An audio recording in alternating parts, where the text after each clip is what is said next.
Nuevo columnista. Así es, tenemos nuevo columnista y estamos súper contentas de recibirlo. Doctor, ¿cómo estás? Además amigo, ¿eh? Un gusto. Bueno, bienvenido. ¿Cómo te va, José? ¿Cómo te va, Mariana? Bien, bien. Bueno, miren, les cuento.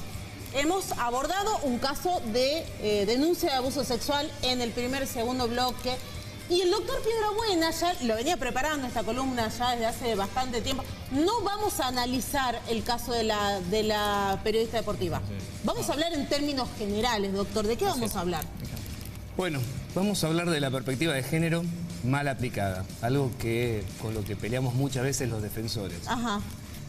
Para que entiendan el planteo que yo les voy a contar, les voy a pedir a todos que se imaginen por un momento que yo presentara una ley que dijera algo así como que determinadas personas, por sus características o condiciones particulares, como ser la religión, el origen, el color de piel, el sexo, la orientación sexual o alguna otra condición, todo lo que digan frente a los tribunales prevalecería sobre lo que dijeran otras personas que no reunieran esas condiciones. Como que tendría más valor porque yo tengo esta característica. O peor aún, que este grupo de personas, si hicieran denuncias, con sus denuncias se pudiera condenar por el simple hecho de que reúnen estas condiciones respecto de personas que no las reúnen. Obviamente, si yo te propongo esta ley, vos me vas a decir, es una locura, desaparecería el proceso, o sea, no habría igualdad de trato frente a la ley. Obviamente que esta ley en la Argentina no existe. Pero, de alguna manera, es lo que a veces se ve con la perspectiva de género. Pero doctor, no, discúlpeme que le haga una interrupción, porque estamos hablando muchas veces de hechos que ocurren en el ámbito privado, que son difíciles de probar, en los que no vamos a convocar a un testigo. Por ejemplo, casos de violencia de género o de abuso sexual, no podemos convocar a testigos.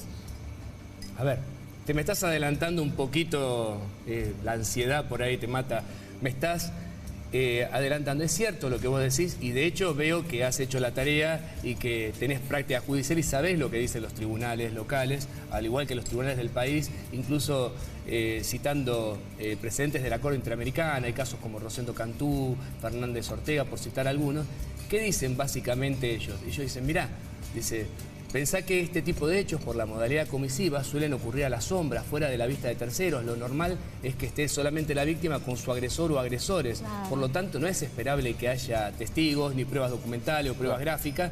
Entonces toma un valor trascendente lo que es el testimonio de la víctima. Ahora, ojo con esto, porque esto no significa de ninguna manera que vos puedas relajarte la búsqueda de pruebas o que puedas condenar sin pruebas. Porque si no estás reduciendo el proceso a le creo o no le creo a la víctima. Y el problema de creerle a la víctima es que vos a la víctima no le crees porque dice la verdad, sino le crees por la empatía que genera. Y de hecho, vos vas a ver que la ciencia hoy no existen métodos fiables que te puedan garantizar que una persona dice la verdad. Eso solamente lo va a ver en las películas. Sí, es verdad. Pero sí, digamos, ahí hay que guiarse por las pruebas, claramente. El tema es la producción de esas pruebas. Está bien, a ver, lo que dice la jurisprudencia y que muchas veces nosotros vemos es que condenan con el simple testimonio. O sea, que el testimonio hay una evaluación. ¿Eso es verdad ocurre, doctor? ¿Con el solo testimonio? En realidad, el testimonio sería largo y no daría el tiempo para que yo te explique cómo se analiza, pero se pide un estándar específico, un estándar un poco más profundo para el testimonio y se analiza desde varios puntos de vista. Pero la realidad es que muchas veces no tenés otra prueba más que el testimonio y tenés una persona que dice que pasó algo y una persona acusada que dice que no pasó. Y entiendo lo que ustedes dicen porque, claro, me dicen, mirá, si yo no pudiera permitir que una persona pueda ser el testigo y con esa prueba no pudiera condenarse, crear espacios de impunidad. O sea, una persona, o sea, como no hay nadie que te vio, entonces no podías condenar a nadie. Claro, nos vamos al otro extremo. Entiendo este razonamiento. El problema de esto es que vos vas a tener un dilema acá. Sí. Vos vas a tener que elegir entre la posibilidad de que un inocente sea condenado ante este relajamiento de la prueba, sea para evitar que cualquier culpable pueda salir libre, o al revés, sea soportar que algún culpable pueda salir impune, sea para evitar que un inocente sea condenado. Igualmente hay algo que no entiendo, perdón, desde mi perspectiva. ¿Por qué una persona acusaría a otra? O sea, ¿por qué ocurriría esto? ¿Por qué denunciarían falsamente? ¿Por qué meterse en todo ese problema judicial? A ver, vamos por parte acá. Yo sé por ahí lo que vos podés pensar y lo que vos podés sentir. Capaz que si a vos te pasaría esto, vos lo pensarías muchas veces, pero vos no tenés que guiarte por lo que vos pensás. Para arrancar, primero, por este lado.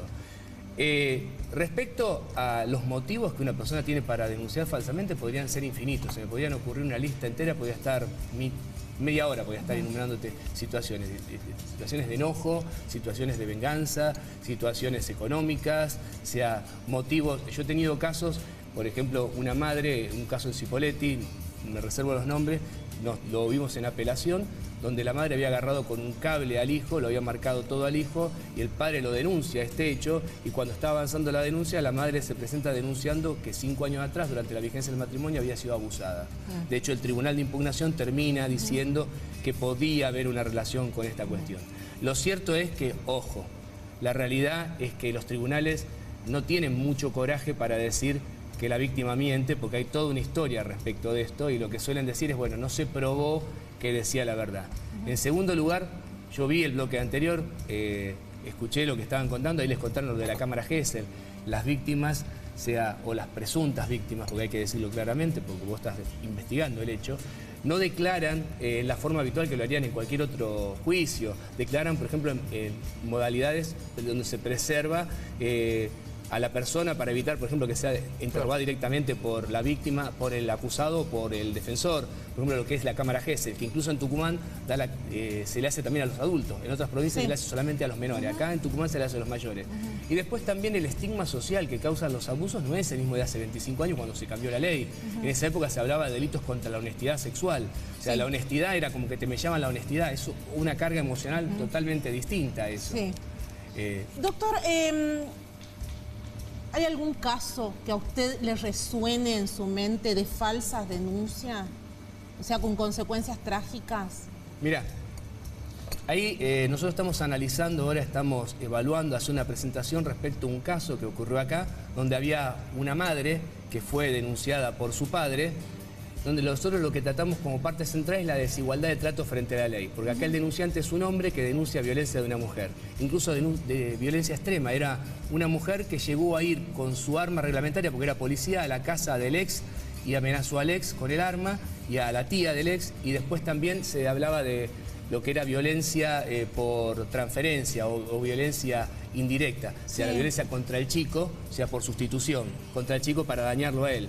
Y la jueza no tomó ninguna medida, no tomó absolutamente ninguna medida en este caso, o sea, y le dejó al chico. O sea, lo único por insistencia que le puso que vaya a tener un examen psicológico, que encima, pero ojo, examen psicológico no como condición previa para darle al chico. Le dio al chico y después vaya cuando pueda hacer el examen psicológico. El caso Julián Jiménez. Sí, es ese el caso Julián Jiménez. Es un caso muy similar al caso de Lucio Dupuy en lo que es la acción de la justicia. Y lo que ocurrió es que la mujer después no iba a hacerse el examen. Y lo que nosotros planteábamos en este caso particular, lo que planteamos es la diferencia de trato. Imaginemos que fue al revés, que hubiera sido el hombre el que hubiera ido a la casa de su ex con un arma y encima, te cuento un detalle, se le escapó un tiro, o dice que se le escapó un tiro, y hay testigos vecinos que lo vieron. Yo no sé si se le escapó el tiro, pero imagínate esta situación que hubiera sido al revés. Te digo, lo más probable no solo que no le hubieran dado la tenencia, sino que hubiera dado preso. O sea, y esto no pasó. Ahora imagínate hipotéticamente que le hubieran dado al chico, o sea, no hubiera ido preso y después le dieron los exámenes y no va a los exámenes. ¿Vos pensás que le dejaban el chico? Bueno, estos casos, hay miles de estos casos y esto es un problema. Está bien. Doctor, Bueno, un gusto. Un gusto. Gracias, doctor. gracias por Muchas tomarse un gracias. cafecito con nosotros. Ha pasado el doctor Diego Piedrabuena, nuestro nuevo columnista. Sí, Estoy súper vamos a tener en contenta. otro programa. Vamos a conocer al equipo de abogados y abogadas que asesora Sangre Fría.